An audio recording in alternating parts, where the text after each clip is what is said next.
Hello, welcome to Django Unframed. My name's Conan. In today's video, we're going to look at Dehancer film emulation. We're going to look at it in DaVinci Resolve, although I'd like to point out it is available for multiple platforms, including, where do I start?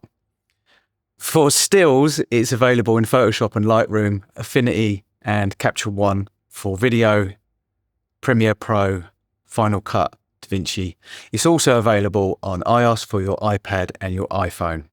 Now, before we get into it, I'm going to go through that standard classic thing that you've probably seen multiple times before. Dehancer reached out to me and asked if I could review their plugin, do an honest review, which I intend to do.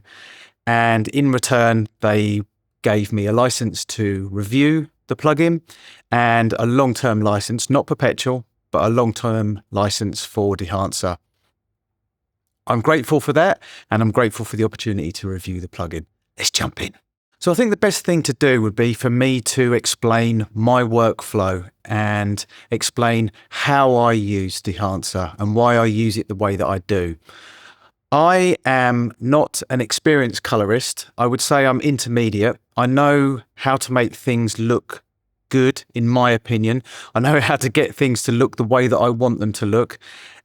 But I do quite a few long form videos per week for my other channel, which is an audio production channel. And my workflow is I need to get things done quickly. I haven't got hours to spend on dialing in a look. And I don't do color grading. I'm not a pro colorist. I don't do it for a living. So it's just purely for myself. And the workflow that I tend to use on my long form videos, and I tend to use on any of my footage, to be honest, is quick and easy. Keep it simple. I use a plugin called Filmbox, which gets me to where I want to be very, very quickly. And this is why reviewing Dehancer was interesting to me, because it's a similar plugin. It's not the same, but it's similar. There's a lot of similarities, but there are some differences as well. Now, I'm going to do an actual comparison video between Filmbox and Dehancer, because I've already had people ask me I made a video about the new updated version of Filmbox Pro, and people actually asked me if I could review Dehancer and compare it to Filmbox, which is why perhaps Dehancer reached out to me and asked me to review their plugin in the first place. But just to give you a brief outline, my workflow, I keep it simple. And I do actually even just use a one node workflow sometimes in Filmbox.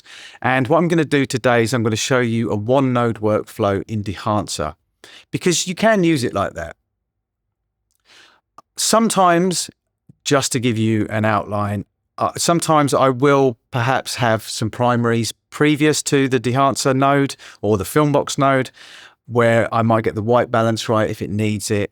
But to be honest with you, with my long form videos especially, I have a setup in such a way now with the lighting, the lenses that I use, the workflow that I use, that I don't really tend to have to do too much work before I just go for the look, because of just the way that it's set up, and I do it so often. Like I said, it's 2 or 3 videos per week. I do tend to stylize my videos quite a lot. I'm a massive film nerd. I love being able to get that kind of film look. I'm not a big fan of adding dust and adding too much grain. I do like to use things in a subtle way. Filmbox I use subtly. If you've watched my videos on how I use Filmbox, you'll see that I use it in quite a subtle way. And what I'm going to show you today is basically I'm going to be showing you how I would use Dehancer in a similar way to the way that I would use Filmbox. And that is to keep it simple and not go into it too much. Okay, so in DaVinci Resolve, this is Enzo. He's an Italian greyhound. We're looking after him for a friend. Lovely dog. Now, with Dehancer, when you first drop it on a node, and as I said, I'm going to be showing you a completely just one node workflow, completely simple. When you first drop it on, doesn't look great. Reason being that you have to set up the input. It has a film already enabled here by default, 250D. And it has a few other things enabled. So what I tend to do, or rather what I've actually done, and I do the same with Filmbox as well, is I set up a power grade, a default power grade, and it's very, very easy to do. But basically, I tend to shoot with the Sony FX30, so I have it set up Very simple. Sony, and it's an FX30, and this is shot on ISO 800, which is their base ISO basically. And I turn everything off so it's completely clean slate, and then I grab a still and I've got it saved in my Dehancer folder. So here you go, this is the power grade here. So if I reset this now, so we're back to the log footage, and this is my blank Dehancer. So this is basically Dehancer with the input set up correctly. Just quickly as well, just show you how I have my timeline set up. DaVinci YRGB, intermediate, gamma 2.4. Fairly simple. So I have the input set up and everything else is disabled. So it gives me a complete clean slate. Now let's just hold down Alt as I'm working on a PC, hit one of these and it closes everything down. So this gives me a clean slate to start off with. So the first thing that I tend to do is I tend to pick a film, a look. This will kind of give me a basis to start off with. And you could argue a better thing to do first would be to get your white balance right, all that kind of stuff. But that's just not the kind of workflow that I go for when I work with Filmbox, and I've consequently found how I work with Dehancer as well. Like I said, I like to keep it completely simple. And the way that I like to think of it is if I'm going to be trying to get a film look, then I would try and get a decent white balance in camera. When I'm actually shooting, I would already have the film in there, so I've got no way of adjusting that. And I try and have the kind of in my headspace, I try and think the way that I would think if I was actually shooting with film. So I don't, excuse me, I try not to think in such a way, that classic thought process of, oh, I can fix it in post. I try not to do that. So I tend to pick a film and then try and do some work in this area here, which is basically kind of think of it as your camera. So you can change the exposure, temperature, you can get your white balance kind of right in there, and then you pick your film. So another thing I want to say I just want to say this now. I'm a massive film nerd, okay? And I'm one of those people that actually goes onto IMDb and reads the technical specifications at the bottom. So, I look at my favorite films. Let's take Apocalypse Now, for instance, and I've gone on there and I've looked at what film it is. And if I want to get the Apocalypse Now look, I look into who makes a power grade, or who makes a LUT, or or in what way can I make Filmbox or Dehancer or whatever film emulation plugin I'm using to look as close to that as possible, get that film right. Now, the thing is, and I don't think everyone understands this with film emulation, so I'm going to say this, and some people might not like what I'm about to say. There's nerds like us that really, really care about this kind of stuff, but 99.9% of people don't care. They really don't. They don't watch your footage, your shorts, your reel or whatever it is, or your feature film, if you're lucky enough to make a feature film. They're not going to watch that and think, they're not going to base whether they like it or not. They're not going to have a subjective opinion on looking at it and thinking, like the story, cinematography was decent, but it really didn't capture that vintage Fuji film from 1987 that I was looking for. It's just not the way that people tend to think. There are a minority of people like myself and a few of you probably watching this that do actually care about things like that. But most people don't care. They really don't. And I do tend to kind of think in terms of that when I'm stylizing my footage, rather than think to myself, okay, let's try and get this to look as close as possible to, for instance here, Kodak Vision 3 250D. Let's get it to look exactly like that. It must be, I'm going to obsess about it for hours on end. It must look exactly like that, because most people don't care.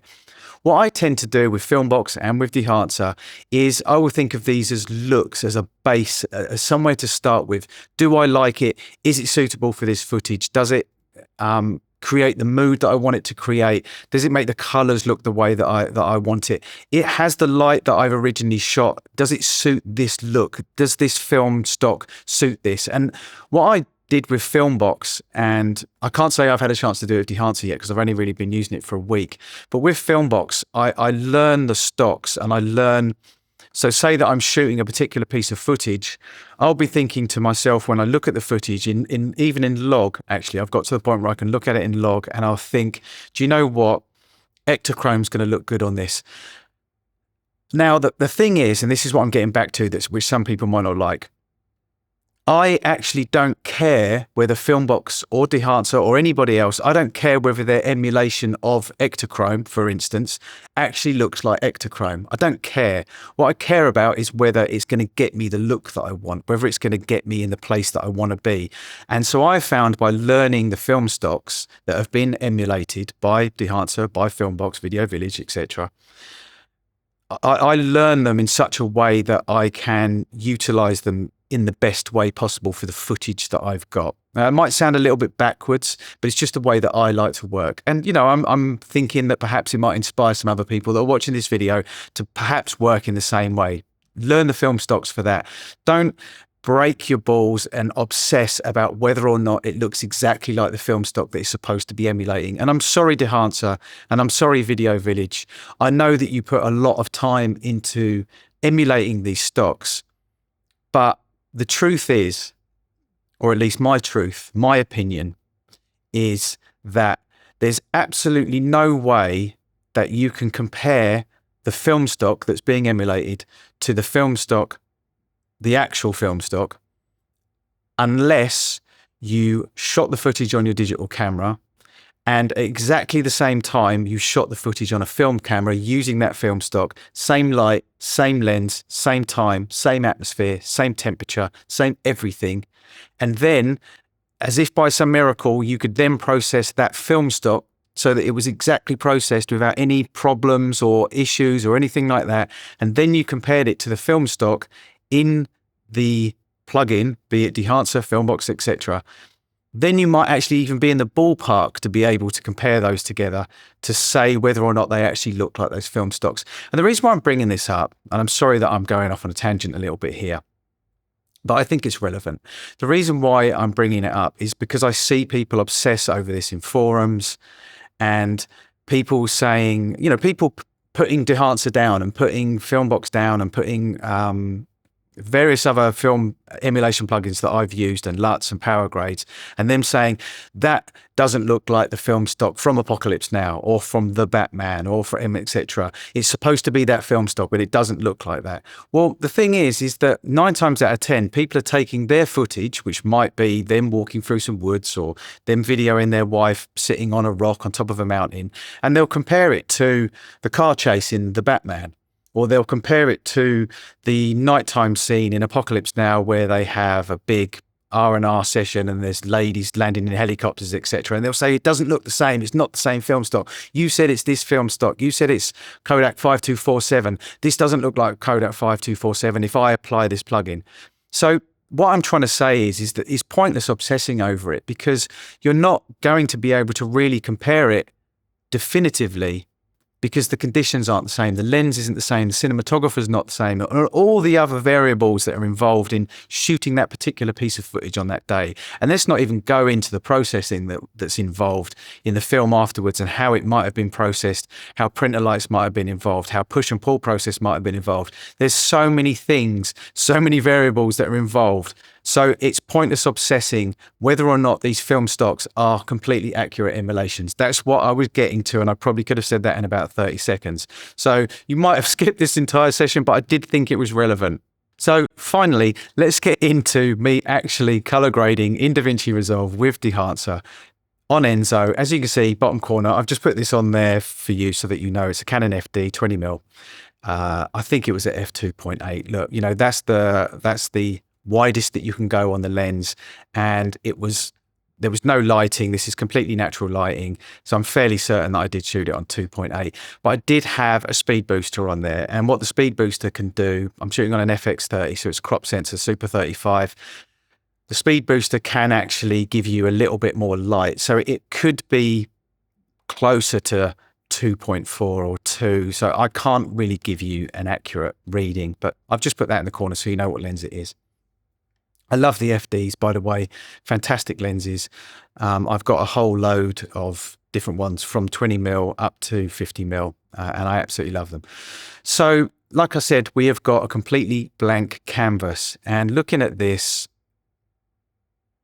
I'm thinking that perhaps I want to actually just bring the exposure up just a little bit. So I'm just going to go a little bit too much. I'm looking at my scopes. I know what color Enzo is, and I know what color these cushions are as well. And we're going to go for a look here rather than get a completely accurate representation. So I think I do actually want to get this a little bit warmer before I start as well. So now we're going to look into picking a film stock. Now you see straight away that's just too much, and consequently I'm probably going to have to play around with this a little bit. But what I notice is straight away with almost all film emulations, including Filmbox and Dehancer, Film Convert, etc., is that when you apply the film profile, the stock, it does tend to look very, very contrasty straight away. So you've got various different ways that you can adjust this. I'm going to open these all up. I'm sure there is a quicker way of doing it. Actually, I'm not going to open those up yet. We don't need to do that. Yeah, that's all good. We'll leave grain, etc. off for the moment. What I will do, though, is I will pick a print. And because of the kind of look that I want to go for, I do want it to look kind of filmic. One of those words that people feel the need to do that with. So I'm going to use the analog range limiter. And what I think that does is it basically kind of limits the color palette, the dynamic range to actual film. I think that's what it does. I mean, it speaks for itself, doesn't it, analog range limiter? But that's how I use it. It just kind of gives you a bit of a film compression thing going on. So tonal contrast straight away you can use in print. I'm going to come out of linear. I'm going to just have a quick look at some of these. That's the classic 2383. I really like the glossy paper one. And this one I do find can be a little bit green sometimes, but I think that's fairly normal with Fujifilm.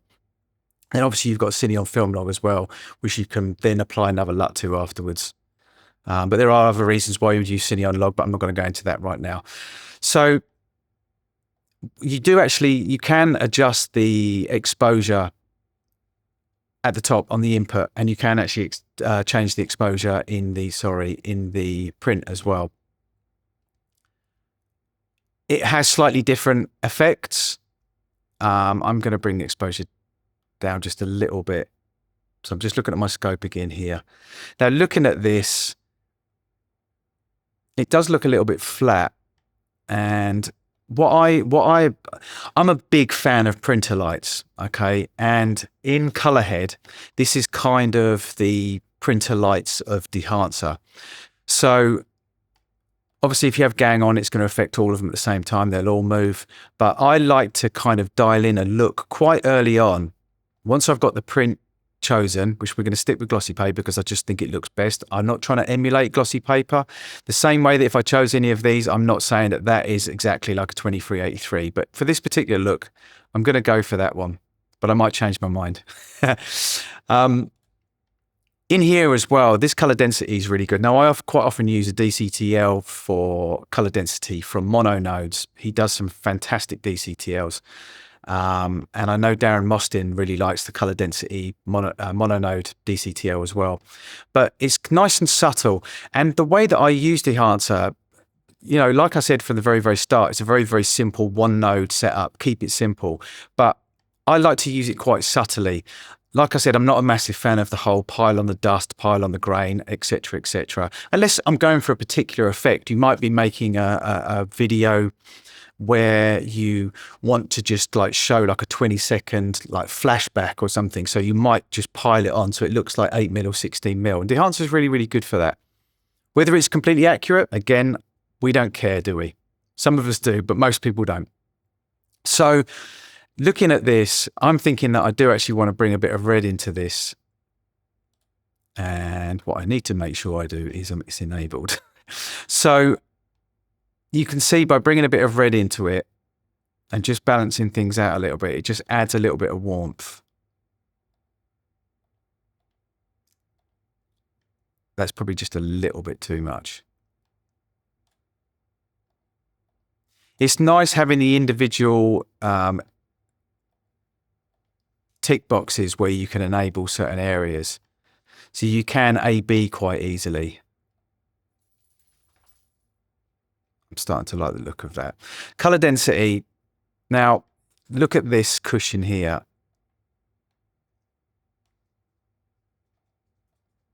It just looks deeper. It's perhaps not the best example, but if I just zoom in on it and bring the color density up, you can see it just gets richer. I'm pushing it to the absolute limit there, but look how much richer it looks. But it's very, very subtle. And quite often with color density plugins or DCTLs, etc., they do kind of overdo it a little bit. It's like, wow, look at me, I've got color density. I like to use it quite subtly. And I do just want to bring up the color of that cushion a little bit. And it's bringing up some of this as well, but it's not doing too much elsewhere. Saturation is really nice in the print as well. You can basically get a black and white look straight away by doing that. Or you can use it to help get you a kind of bleach bypass look as well. But to be honest with you, in terms of getting things where I want them to be in terms of temperature and balance, I tend to go for printer lights, but that's because I use printer lights a lot in DaVinci Resolve. I use the number pad and I use it quite a lot. We're not going to use the printer lights in DaVinci Resolve today because we've got Dehancer. Now, this is another thing about Dehancer that I'll say. This whole idea of this one node color grading thing, keeping it simple. I would go as far as to say that almost everything in Dehancer is already available in DaVinci Resolve. But what it's done is it's refined it into a plugin, into one place where you can just do it all together. And it makes it simpler. And one of the reasons why plugins like Dehancer, why I like them, is they're great for beginners because you can get a look quite quickly out of the box. You can kind of get a look quite quickly.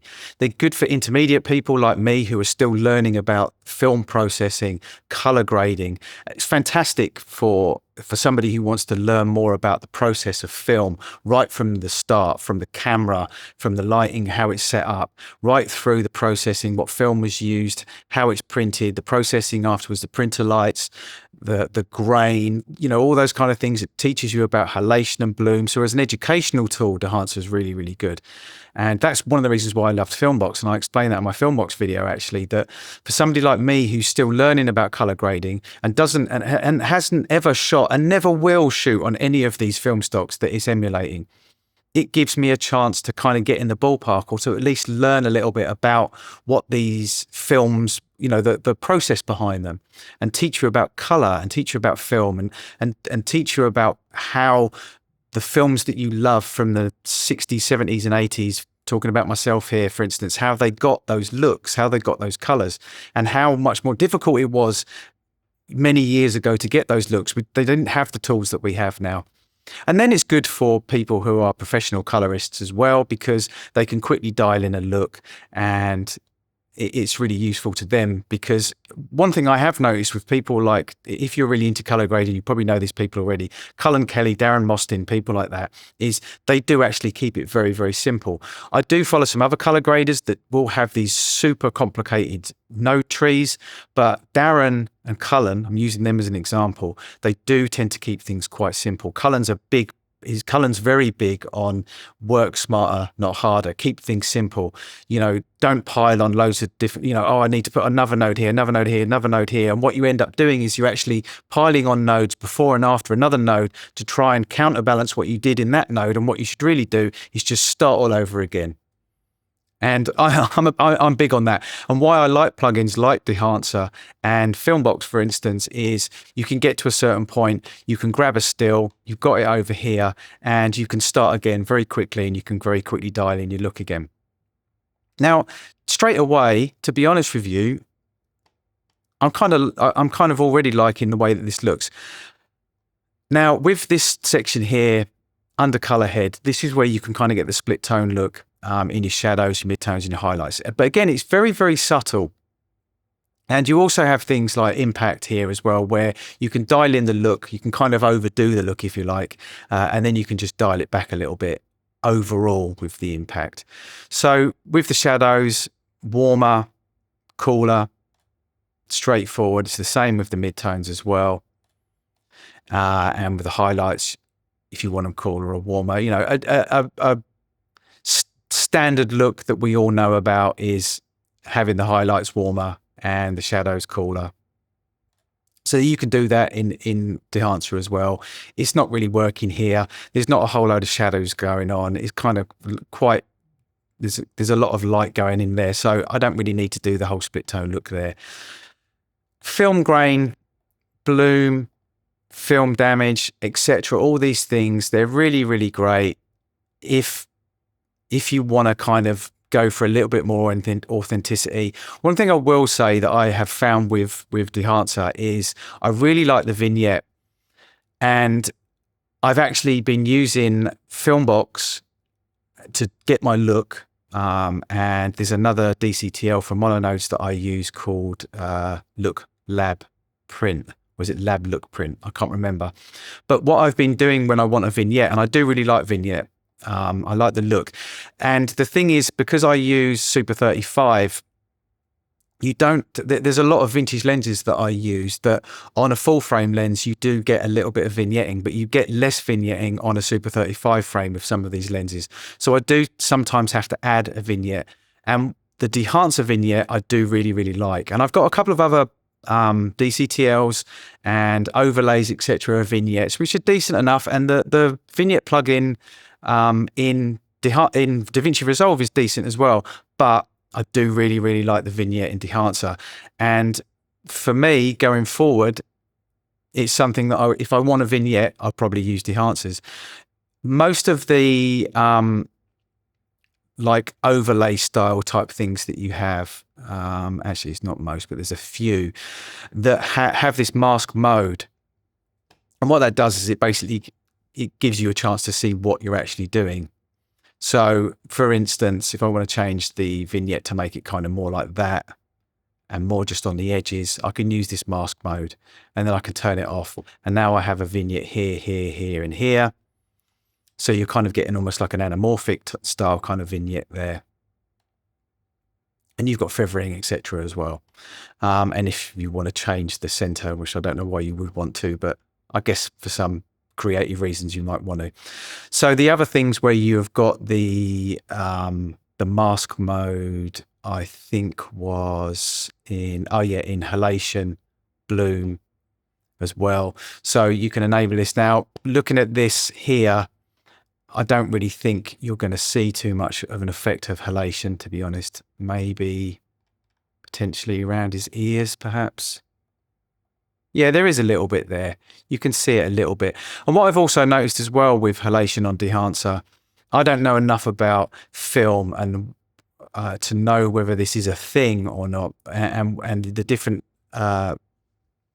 options that you have here for the halation, right through to 65 mil, 35 right down to 8 mil. What I have noticed is when you do add halation, it does warm the image up a little bit. And I'm looking on my scopes as well, and I can see it's just bringing the red up very slightly. So it does warm up the image. So you bear that in mind. If you add halation, I think it's the same with bloom as well. Bloom, not so much, tiny little bit. It's actually adding a little bit of green. I probably should have had my scopes down in the corner here, but I've got all four scopes. I've got four scopes rather set up: parade, waveform, vector scope, and histogram on a different monitor just down here. So just bear that in mind. But the bloom and halation are nice. They are. This is not going to be the best picture, like I said, to really illustrate it, because there isn't really any areas that I would say you're going to notice bloom and halation. But you've got multiple options. And then, you know, we've got all the things like film damage, film breathing, gate weave. Gate weave, obviously, it moves the image around slightly, so you do get a tiny bit of crop. If you watch the image, you'll see it crops in. Sorry, I'm doing film breathe there. You can see it has to do that because it has to give your image a little bit of movement. So bear that in mind as well. Overscan stuff, we know all these kind of things. You know, it's just like an overlay really. But actually that's not fair. It's not actually really like an overlay because it does actually move slightly. It's not something that I'm massively into, but it's there if you want to use it. Let's stick all this on. Why not? Let's put on the, we'll go to film grain on its own a second. What was the last one? Yeah, no, that's it. That's everything. Okay, so you've got all this kind of stuff going on, and you can pile on the grain as well. Now, grain, you have options here, and you don't have to go with the exact grain. If you want to go for a film emulation so that it is like the film that you're using, if it's 250, then you want to go for 250 grain. But basically, the lower the number, the finer the grain. I'm talking in terms of this number here, not this number here. This number here is obviously for the film 8mm, 16mm. So with 8mm, it's very, very pronounced because of the film. You can see it here. But with 50mm, if I go all the way up to 500, it's going to be super. But it's decent. You know, it looks random. It looks chaotic. And it's got that kind of look of actual grain rather than what you're going to get if you have like a looped overlay or something like that, which I used in the past before I started using things like Filmbox and Dehancer here. So, it's decent if you really want that kind of look. I mean, that's a little bit too much, but you do have the option to change it here.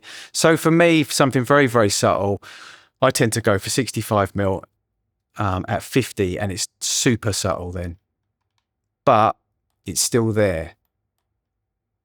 You can see a nice little bit of damage there as well. See, this damage is coming in because I've got the damage turned on, but that's probably even a bit too much. That's probably more than what I would have, but I want something there. Just make sure I haven't got a proxy on there. I wasn't sure if I had a proxy on, but it looks all right if that's the look that you want to go for. You've got that, all the stuff that you would possibly want. I'm not going to go through all of them because I know there's a ton of other people that have gone for all this kind of stuff. And like I said, I'm not a massive fan, but it is there if you want to use it. So let's just quickly have a look at another bit of footage. This is Missy, our Yorkshire Terrier. So I'm going to just drag that in, drop it in. I've got a clean slate. This was shot in a different room in my house, but again, it's completely natural light. Again, you can see it's an FD, but it's a 35mm, again with the speed booster. So I'm not going to go through all of these, but I'm looking at this and I'm thinking I would probably want a bit of a faster film. Sorry, a slower film as such. So something like a 160 or something like 100. Because if I go 800, it's going to be darker. I'm still learning the films on this. And also I'm learning that some of the same film stocks on here don't look exactly the same as the ones in Filmbox. But I am going to do a video where I compare them. As I said, Ecto I know kind of gives a bit of a blue tint. I'm going to stick with the portrait. I like that. And we'll go for the print straight away as well. Analog limiter. And let's go for the 2383. So that's looking quite nice already. I want to bring up the oh, I've just changed that. I didn't want to do that, did I? There we go. Click off it. Otherwise, when you scroll, you're going to change it. Bear that in mind. I'm going to bring up the exposure a little bit here as if it was done in camera. I'm assuming that's what this does here. Look, please correct me if I'm wrong. That's a little bit too much. You've got some nice light coming in. You've got a window coming in here, actually. The reason why I want to push this a little bit is because I'm hoping that this footage I might actually be able to show you what halation does a little bit better here. I think if we zoom in on Missy's ear here, it's still not the best example. I can kind of see everything slightly brightening up, but I don't know whether you're going to be able to see that on YouTube. Yeah, maybe with the no remjet, you might be able to see it a bit better. Look at the edge around her ear here.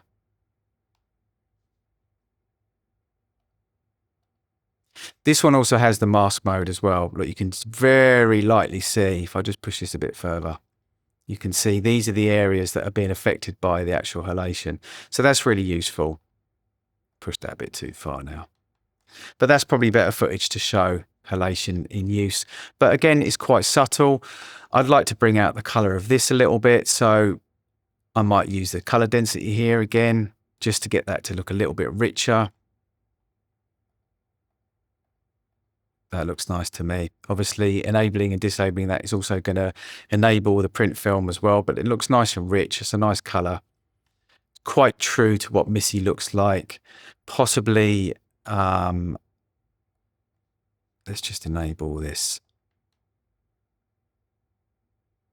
very slightly. That looks a little bit more like how I know Missi looks.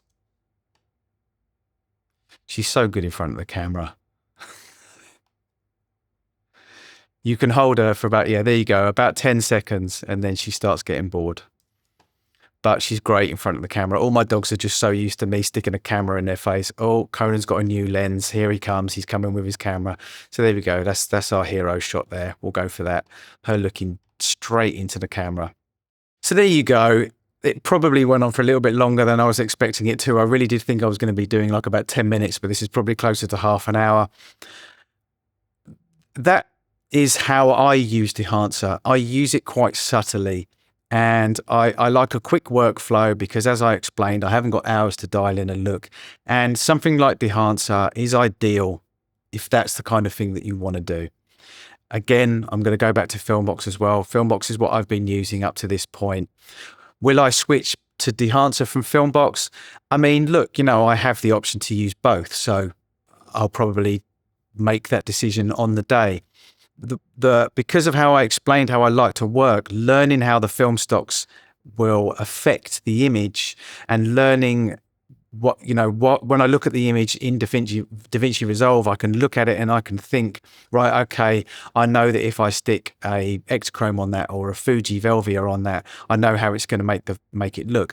Does it look exactly like those films it's emulating? As I said, I don't actually care whether it does or not, and most people don't actually care whether it does or not. There's no point in obsessing about it. You can spend, and I did the other day, actually. I had some footage that was similar to some of the shots at the beginning of Apocalypse Now, where Martin Sheen is in the hotel room, and I wanted to get that exact look. Now, whilst in Dehancer and Filmbox, they don't actually have the exact film stock, they have a film stock which is very, very close to it. So after about an hour, I dialed it in and I shot matched it, and it was pretty damn close with the grain, the little bits of dust, the gate weave, the breathing, everything. I got it there. It took me about an hour. But, you know, again, I would be the only person that would actually care about that. So, in conclusion, after all of that, is Dehancer, in my opinion, a good plugin? Yes, it is. It's going to, if it suits your workflow, if it suits you. If you are looking for a plugin that does exact emulations of particular film stocks, then I can't definitively say whether it does or whether it doesn't. And as I explained earlier on, it's going to be difficult for you actually to say whether it does or whether it doesn't. Does it give you a film look? Does it give you that film vibe? Yes, you can get that. You have to be careful. You have to try not to overdo it. That's just my opinion. Look, if you want to overdo it, then absolutely go for it. The tools are there. The tools are already in DaVinci Resolve, and I'm sure other video editing software as well. But what Dehancer does, and the benefit of buying a plugin like Dehancer, is that it does it all in a simple one plugin situation. You look on the website, I don't think at any point Dehancer says use just one node. And some people are probably shouting at me saying, you can't do that. That's not the proper way to color grade. Is there a proper way to color grade? Surely the proper way to color grade is to get it to look how you want to get it to look, or how the client wants it to look, or how the people whose wedding you shot want it to look.